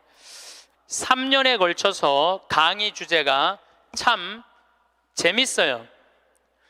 2년 전에는 죽음 껴안기, 작년에는 삶 껴안기, 올해는 자신 껴안기예요. 이게 무슨 얘기냐 하면 잘 죽으려면 잘 살아야 돼요. 잘 살려면은 자신한테 잘해줘야 돼요. 아주 단순해요. 그러면은 자신한테 잘해주려면은 첫 번째 전제 조건이 있어요. 내가 누군지를 알아야 돼. 내가 누군지. 여러분 요즘 텔레비전 보면은 인문학 특강 그러죠? 뭐 한 2010년부터 인문학 특강 열풍이 불었어요. 근데 그 인문학 특강의 주제는 이 세 가지예요. 자신 껴안기, Who am I? 내가 누구냐? 내가 누구냐를 질문할 줄 알아야 돼요. 여러분들 60평생 살면서 내가 누군지 모르고 살아간다면 그건 참 답답한 인생이에요. 소크라테스는 뭐라고 그랬어요? 너 자신을 알라라고 그랬죠? 부처님은 뭐라고 그랬냐면 자신이 누군지를 아는 사람은 부처고 자신이 누군지 모르는 사람은 중생이라고 그랬어요. 중생. 그러니까 60평생 살면서 내가 누군지 모르고 사는 사람은 그냥 중생으로 사는 거예요.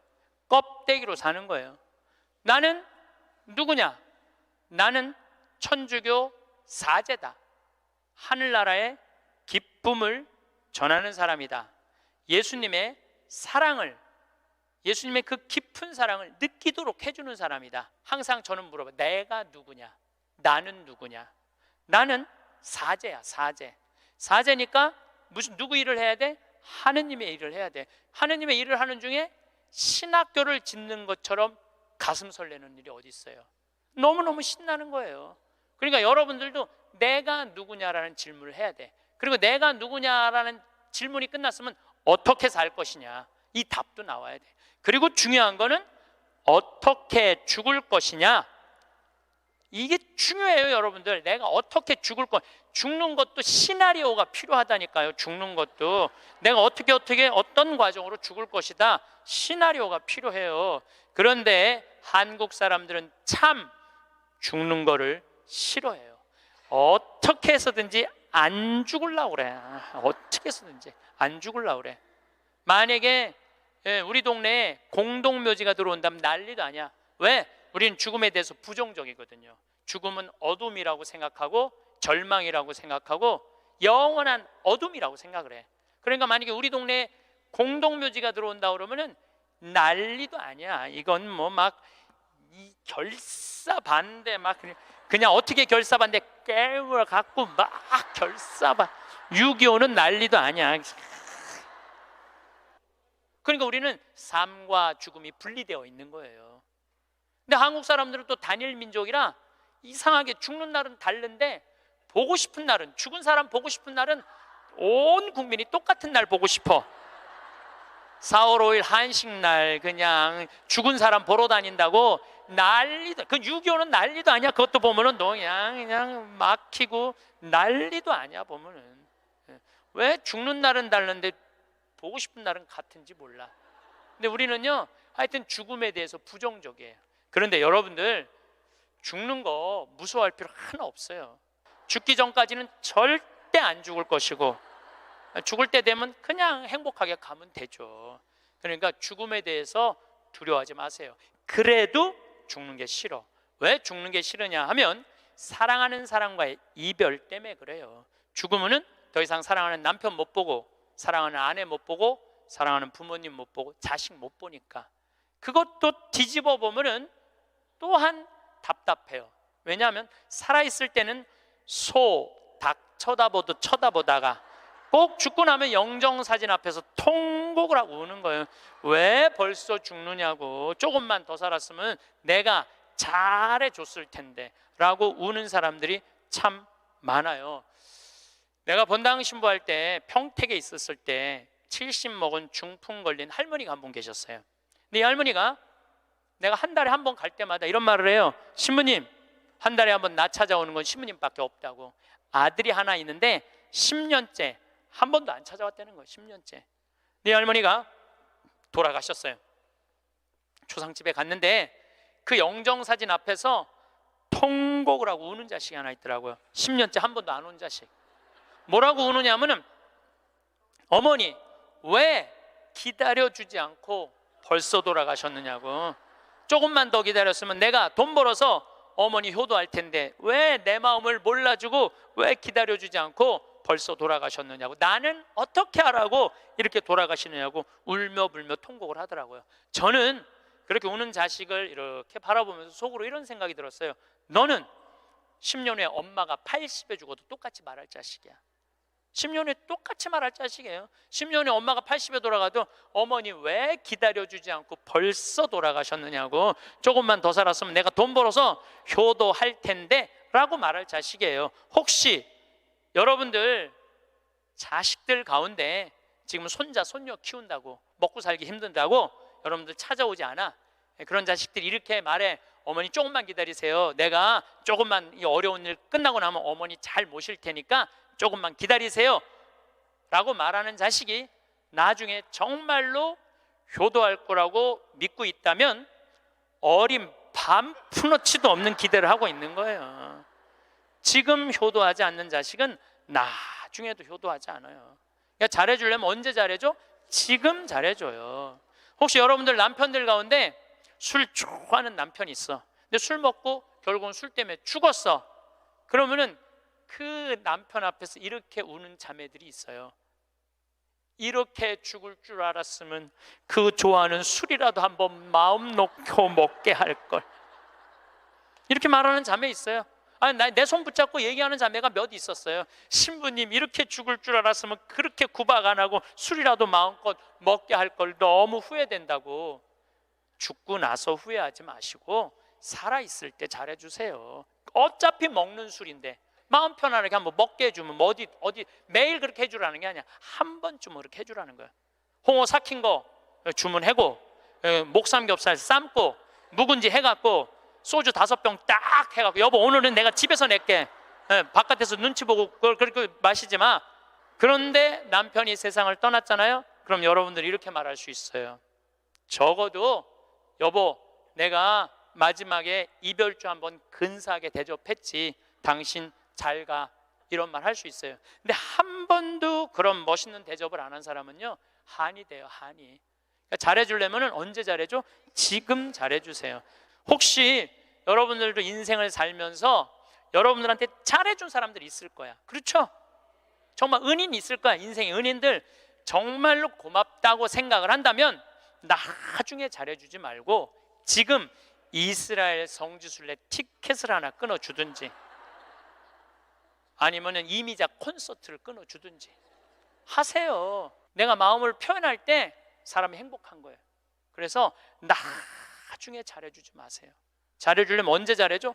지금 잘해주세요. 지금. 그러니까 죽는 거, 죽기 전까지는 절대 안 죽을 것이고, 살아서는 열심히 사랑하고 죽어서는 천당 갈 건데 뭐가 그렇게 죽는 게 무서워? 안 죽으려고 용을 써요. 여러분들 오래 사는 게 좋아요?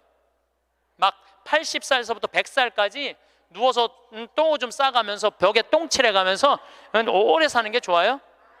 네가 누군지 내가 누군지도 모르면서 자식들 서로 네가 모실 거냐 내가 모실 거냐 하면서 원수 만들어가면서 오래 사는 게 좋아요?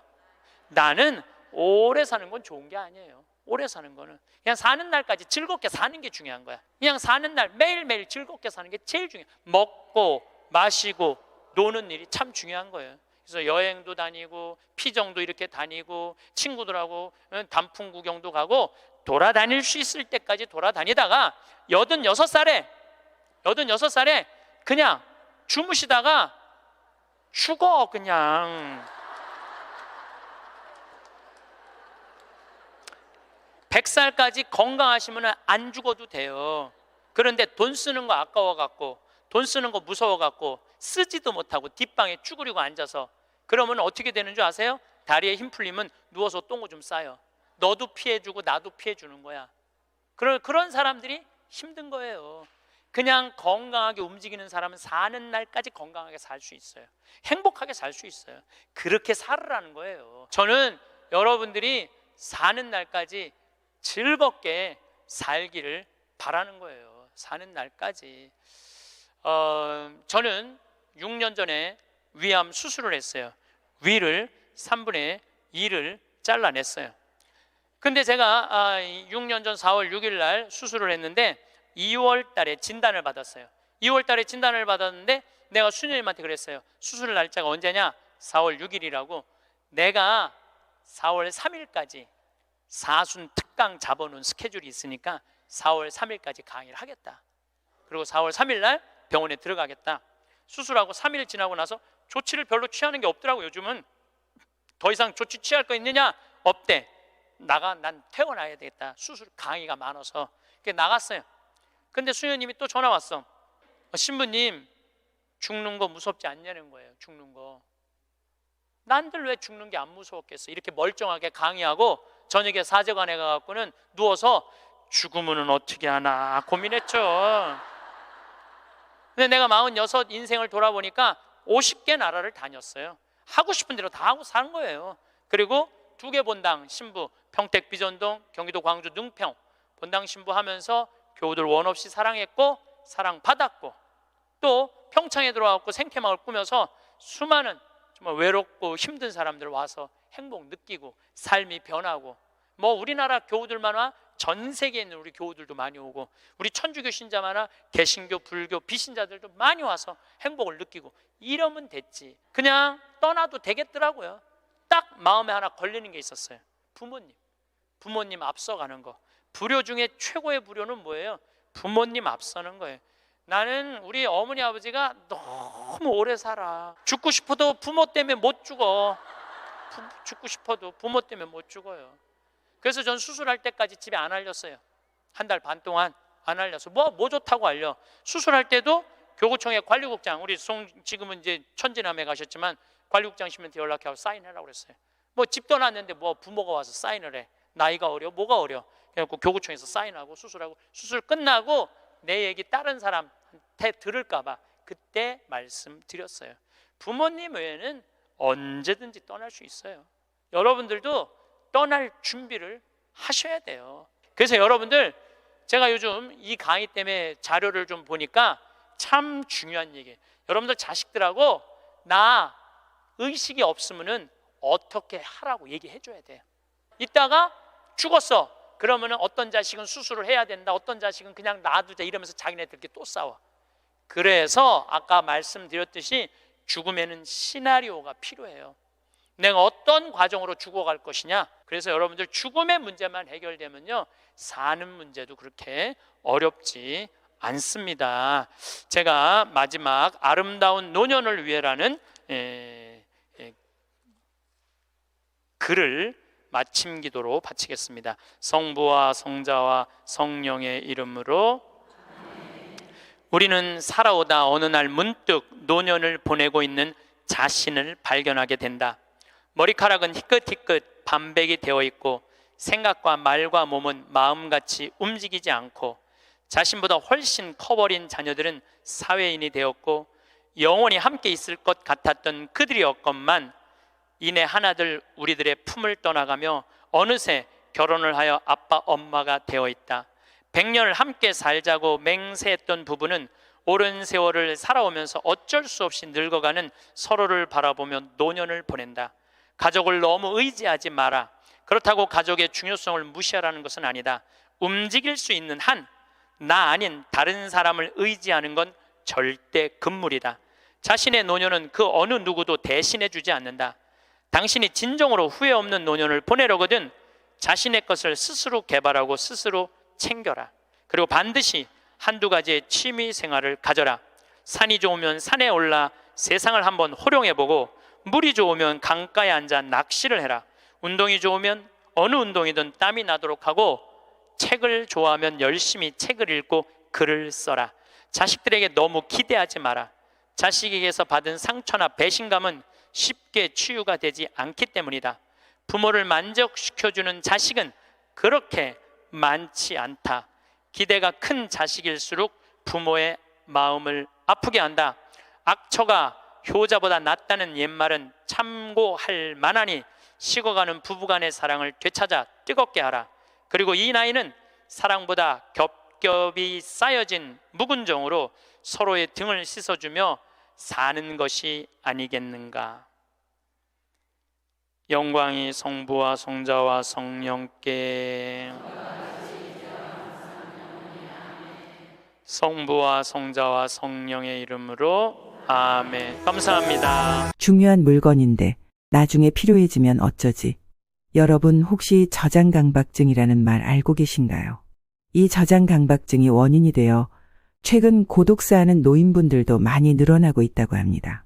저장강박증이란 내가 이 물건이 필요 없더라도 버리지 못하고 집착하는 행위를 의미합니다. 그리고 그 물건의 범주에는 책, 옷, 신문, 박스 등 간단한 소모품으로 쓰이고 버려야 하는 것들도 포함됩니다. 그러면 그 사람의 집은 산더미처럼 물건들이 쌓이게 될 것입니다. 그리고 이런 사람들의 특징은 버리지 못한 물건들마다 하나하나 이유가 다 있다고 주장합니다. 여러분들 주변에도 이런 사람들이 분명 흔하게 있을 것입니다. 이 저장강박증은 보통 중년 이후부터 크게 늘어나기 시작하면서 노년에는 그 증세가 더 심해지는 경우가 많기 때문입니다. 물건이 쌓이고 관리를 하지 못해 냄새와 악취가 나는데도 물건을 치우려 하면 보물을 빼앗기는 것처럼 화를 크게 내고 그렇게 버리더라도 또 새로운 물건을 주워오니 이 현상은 계속해서 반복이 되죠. 오늘은 이와 관련하여 나이가 수록 버려야 할 물건 5가지와 물건을 버리는 기준에 대해서 알려드리겠습니다. 오늘의 영상을 토대로 내가 사용하고 있는 물건과 정리해야 할 물건들을 돌아보는 시간을 가져보셨으면 좋겠습니다. 나이 들수록 버려야 할 물건 첫 번째는 잘 쓰지 않는 크고 무거운 가구입니다. 이런 가구들은 혼자서 버리기가 힘들고 나이가 들면 더욱더 버리기가 힘들어집니다. 잘 안 쓰는 거대한 책상이나 장롱, 책꽂이 등 부피만 차지하는 큰 가구들은 조금이라도 팔에 힘이 있을 때 처분하는 것이 좋습니다. 특히나 오래 사용하지 않은 가구에는 곰팡이나 세균 또한 많을 것입니다. 자식들이나 친구에게 도움을 청해 집 앞까지만 옮겨놓고 동사무소에 가서 대형 폐기물 스티커를 구매해 붙이기만 하면 됩니다. 이런 큰 가구들을 버리고 나면 집이 훨씬 넓어 보일 것이고 버리고 나면 정말 기분이 상쾌해질 것입니다. 사실 너무 거대한 가구들은 집 앞까지 들고 갈 엄두도 나지 않을 것입니다. 그럴 경우 돈은 조금 들 수 있지만 가구 수거 업체를 이용하는 방법도 좋습니다. 현재 살고 있는 지역 주변에 가구 수거 업체를 찾아 문의해 보세요. 저희 집에도 10년 넘게 안 쓰고 베란다에 방치해 놓은 큰 서랍이 있었는데 수거 업체를 불러 얼른 처분했던 경험이 있습니다. 전화만 하면 시간 맞춰 찾아오니 크게 어렵지 않습니다. 또한 요즘엔 가구를 구매하시면서 교체하시는 거라면 가구를 버려주는 서비스도 실시하는 곳이 많기 때문에 알아두시면 좋겠습니다. 나이 들수록 버려야 할 물건 2번째는 예전에 먹었던 약과 건강 보조식품 그리고 각종 마사지 기구들입니다. 병원에서 받은 약은 가급적 빨리 먹는 것이 좋습니다. 만약 더 이상 약을 먹지 않아도 될 상황이라면 바로 버리거나 약국에 반납하는 것도 좋습니다. 약국에 반납하는 이유는 유통기한이 지나거나 변질부패된 영양제 등의 의약품은 효과를 보장할 수 없고 성분 또한 변질될 수 있기 때문입니다. 이러한 폐기약품은 생활계 유해 폐기물로 분류돼 보건소나 약국 주민센터 등의 별도의 전용 수거함을 통해 폐기해야 하는데 안타깝게도 잘 지켜지지 않는 경우가 많다고 합니다. 먹지 않는 약은 약국에 갖다 주면 받아주는 곳도 있고 그냥 쓰레기통에 버리라고 하는 곳도 있다고 하니 참고하시길 바랍니다. 어쨌든 이렇게 안 먹는 약은 바로바로 처리하는 것이 좋습니다. 그렇지 않으면 나중에 지금 먹는 약이랑 섞이고 이게 무슨 약인지 헷갈리게 되는 경우가 생길 수도 있습니다. 건강보조식품도 마찬가지입니다. 아마 많은 분들이 영양제와 같은 건강보조식품을 집에 많이 두고 있을 것입니다. 하지만 먹지 않는 것들도 그냥 보관하는 경우가 많습니다. 건강보조식품은 유통기한이 그리 길지도 않기 때문에 오래된 건강보조식품이 있다면 반드시 유통기한을 확인하고 먹는 것이 좋고 먹지 않는 것이라면 빨리 버리는 것이 좋습니다. 이뿐 아니라 각종 마사지 기구를 여러 개 가지고 있는 분들도 계십니다. 나이가 들수록 여기저기 쑤시는 곳도 많아지고 불편해지는 곳도 많이 생기기 때문에 어깨 안마기, 손목 마사지기, 허리 찜질기 등 많은 의료기구를 가지고 계신 분들이 있습니다. 효과가 괜찮은 것들은 그냥 사용하셔도 되지만 샀는데 잘 안 쓰게 되고 별로 효과도 미미하다고 여겨지는 기구가 있다면 중고로 팔던지 어디 기부하던 하는 것이 좋습니다. 이런 의료기구는 부피도 꽤 차지하기 때문에 안 쓰는 의료기구는 없는지 체크해보고 너무 해지지 않았다면 중고로 팔거나 나눔을 해보세요. 나이 들수록 버려야 할 물건 세 번째는 주방용품입니다. 요새 주방을 편리하게 해주는 싱크대, 삼각 코너 등과 같은 용품이 홈쇼핑 같은 곳에서 많이 보이는 것 같습니다. 하지만 이 역시 싱크대의 공간만 차지하고 세균이 많이 쌓일 수 있어 가급적 처분하는 것이 좋습니다. 홈쇼핑이나 유튜브에서 이런 주방용품을 볼 때마다 구매하고 싶은 욕심이 많이 생길 것입니다. 하지만 이런 것들을 써보고 싶다고 다 구매하는 것보다 정말 정리가 잘 되게 도와주는 것들을 위주로 구매하는 것이 좋습니다. 정리를 도와주는 주방끼리 조절 선반이라던가 비슷한 것들을 모아놓을 수 있는 바구니 정도만 구비하는 게 좋은 방향입니다. 이 밖에도 안 쓰는 접시, 수저, 세트, 프라이팬, 반찬 등은 사실 살면서 그렇게 많이 필요하지 않습니다. 아끼는 것들 빼고 잘 안 쓰는 것들은 마찬가지로 중고로 팔거나 나눔을 통해 처분하는 것이 좋습니다. 특히나 반찬통에 색이 변하거나 곰팡이가 피는 것을 그대로 사용하게 되면 건강에 안 좋을 수 있기 때문에 이 경우 바로 버리는 것을 추천드립니다. 주방에서 사용하는 칼의 경우에는 잘 갈아서 쓰면 되니 낫고 새로 살 필요는 없습니다. 나이 들수록 버려야 할 물건 네 번째는 옷과 신발, 액세서리들입니다. 사실 제일 버리기 힘든 물건이 바로 옷이 아닐까 생각합니다. 특히나 선물을 받았거나 추억이 담긴 옷들은 입지도 않으면서 보관만 하는 분들도 많이 계십니다. 직접 구입하지 않았는데 누가 줘서 어쩔 수 없이 갖고 있는 옷들도 제법 많을 것입니다. 옷의 경우 버릴까 고민하면서도 나중에 입을 일이 있겠지 하며 그냥 보관하게 되는 경우도 많습니다. 심리학 용어 중에 보유효과라는 용어가 있습니다. 보유효과란 사람들이 어떤 물건을 소유하고 있을 때 그것을 갖고 있지 않을 때보다 그 가치를 높게 평가하여 있는 물건을 내놓는 것을 손실로 여기는 심리현상입니다. 이처럼 사실 잘 입지도 않고 그리 가치가 없는 옷이에요 하고 있다는 것만으로도 옷의 가치를 높게 평가해버리는 것입니다. 우리는 이 보유효과로 인해 안 입는 옷이나 신발을 계속 보관하는 것은 아닌지 생각해 볼 필요가 있습니다. 만약 그냥 버리기 아깝다면 옷이나 신발도 당근 마켓에 중고로 팔거나 나눔 또는 기부를 해도 좋습니다. 아마 대부분은 귀찮아서 버리지도 중고로 팔 생각도 나눔이나 기부를 할 생각도 하지 못하는 것 같습니다. 이 경우 날짜를 하루 정해서 그날은 내가 가지고 있는 안 쓰는 물건들을 처리하는 날로 정해 그날에는 무조건 처분을 하는 것이 좋습니다. 액세서리들은 특히나 크기가 작아서 사놓고 잃어버리는 경우도 많습니다.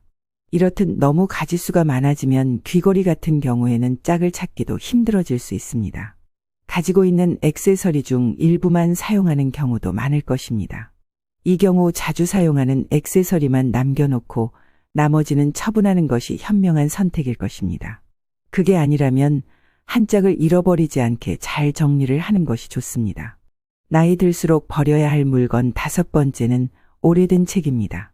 아마 많은 분들이 오래된 책을 책꽂이에 그대로 보관 중이신 것 같습니다. 저도 그렇고요. 매번 정리하려고 하지만 책은 특히나 그냥 버리기는 아깝다는 생각에 쉽게 버리지 못하는 것 같습니다. 저 같은 경우는 도서관에 기증할 책들을 따로 모아두었습니다.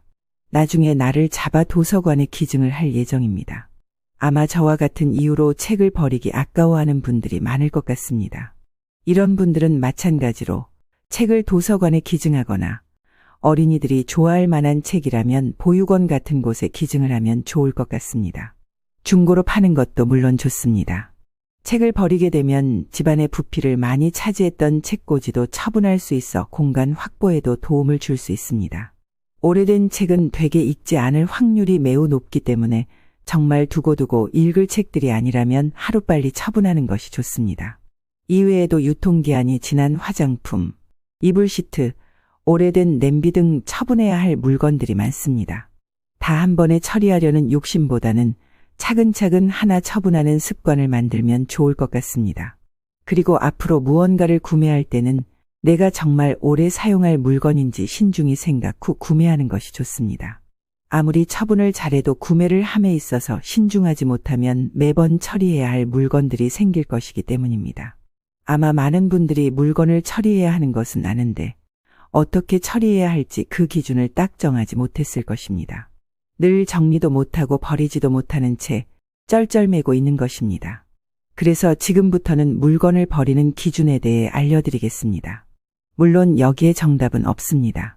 각자에게 가장 맞을 것 같은 기준을 세워보는 것을 추천드립니다. 첫 번째 기준은 1년 계절 동안 안 쓴 물건은 처리하는 것입니다. 사실 1년 동안 쓰지 않았던 물건들은 앞으로도 쓰지 않을 확률이 매우 높습니다. 많은 분들이 1년 동안 쓰지 않았음에도 버리지 못하는 이유는 이전에 그렇게 버렸더니 꼭 필요한 상황이 생겼던 기억이 있기 때문일 것입니다. 하지만 이 같은 경험은 사실 소수에 불과합니다. 처분해도 지장 없는 물건이 90% 이상이지만 딱 한 번 버리고 후회했던 경험을 부풀려서 생각하는 것입니다. 물론 버리고 나서 필요해지는 물건이 있을 수는 있습니다.